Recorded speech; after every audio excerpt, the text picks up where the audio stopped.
So it is no secret, Slowking is one of the most viable Pokemon in the underused tier. And it always has been good in the tier, but lately it's been shown a lot of love in top level play, and people are starting to realize that Slowking may actually be one of the best Pokemon in this tier. Today I'm just going to reiterate the reasons why Slowking is top dog in underused. Folks, I've basically dumbed this down to about 3 reasons as to why Slowking is an excellent Pokemon in underused. And without further ado, let's just hop straight into it, as we do not desire to make this video a long, drawn-out slog fest. The 3 main reasons are as follows. First reason why Slowking is king is first and foremost because of the stats. Slowking has a possible HP stat, and a reasonably high special defense stat, and with no investment, the HP and special defense combination is barely enough to not get 1-hit KO'd by a large variety of non-super effective special attacks, meaning you could lean your full attention into the physical defense, maxing it out. And with the physical defense being maxed, it's very difficult to 1-hit KO Slowking, even with super effective attacks. Think of moves like low kicks as first impressions, U-turn, knockoff. Slowking can get brave and take on those attacks with the max defense by its side. This leads us into the second reason why Slowking is such a menacing Pokemon. The fact that those stats allow it to play a bit fast and loose and take a gamble here and there allows you to use Slowking as a pivoting Pokemon to get yourself into a better position. Chilly Reception goes hand in hand with its stats, and in my opinion, Chilly Reception is better than what Slowking used to be doing, which is teleportation. The improvement Chilly Reception holds over teleportation is that it actually summons the snow onto the field. This enhances Slowking's talents, as it can help you versus certain cheese strategies that people sometimes employ in underuse, especially in tournament play. Slowking has a very good typing that leans it to take on most of the weather setters that are legal in underused. If the opponent is trying to catch you off guard with some Sun Team, and they throw off some hyper boosted fire type stab attack in the sun, you can use Slowking to take on the attack and simply Chilly Reception out to disrupt the opponent's plans.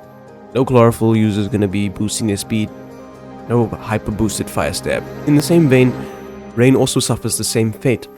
With these kind of team structures, weather teams, it's more often than not hit or miss, If the rain isn't up, you've lost a large portion of your advantage, which is why people would go out of their way to make sure that the weather setter, remains alive and as healthy as possible for as long as possible.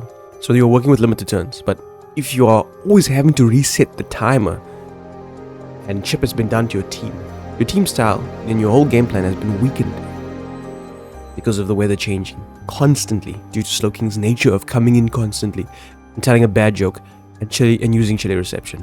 So as a result, rain teams as well fire off some hyper boosted wave crash in the rain, adaptability boosted if you wanted to with Vascular Legion, or just chilly out, change the weather to snow, and you have to restart your progress from square one. And the final reason is twofold, folks. The move pool that Slowking has is blessed, but there are a few moves that are greater than others, and the set that is dominating the tier is the Chilly Reception, Thunder Wave, Scald, and Slack Off set. We're not going to talk much about Slack Off because everybody knows when you get low, heal yourself a little bit. If you cannot afford to let the regenerator do the heavy lifting for you. Slowking, being one of the few Pokemon fortunate enough to still have Scald in its arsenal, means that it's a very easy Pokemon to use in this tier, or in any tier for that matter. Scald can almost never be a wrong click unless you click it into an immunity, which there are not that many of in the game, and there are very few to speak of, and they are very seldomly used. So regardless of whether or not you fire off a Scald into a resist, just the fact that you can burn means that even if you did negligible amounts of damage, 6% every turn is progress that you've made onto the opponent. And with the blessing of Scald, the move that complements it completely perfectly is Thunder Wave. It's not called Yellow Magic for no reason, and Slowking being a water type gaining stab on Scald means that ground types do not want to come near it in fear of eating a Scald burn. and being neutered for the remainder of the game. And electric types are not that common in underuse. Thunderwave is very easy to spread onto your opponent's team.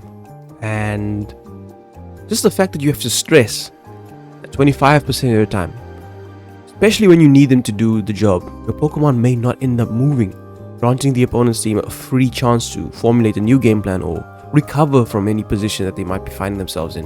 All these regions are linked together, as you can see. If Slowking didn't have the bulk, there's no point in hoping to spam yellow magic when you're gonna die on impact. Slowking can keep coming in repeatedly with the help of trigger reception or heart switching, and threaten to paralyze a target that might resist Scald or not fear Scald, granting Slowking's teammates the opportunity to wreak havoc. And if the opponent is actively trying to dodge yellow magic, they have to fear the Scald burn. So there you have it, folks. As discussed, a very, very short and sweet video, but I'd love to know your thoughts and opinions. Do you think Slowking really is a top dog in the underused tier? And if so, why do you believe so, or why do you believe not? Do you simply believe it's overrated and people are overhyping it? I believe it's so great in this tier because it's one of the easiest Pokemon to use. Very risk-free, can fit on a large variety of teams, from stall to hyper offense alike. But if you did end up enjoying this video and you want to see more or learn more about the underused tier, make sure to leave a like and subscribe if you have not done so already, as we shall be doing a lot more of these. Until next time, folks, we'll be U-turning out. Thanks for watching.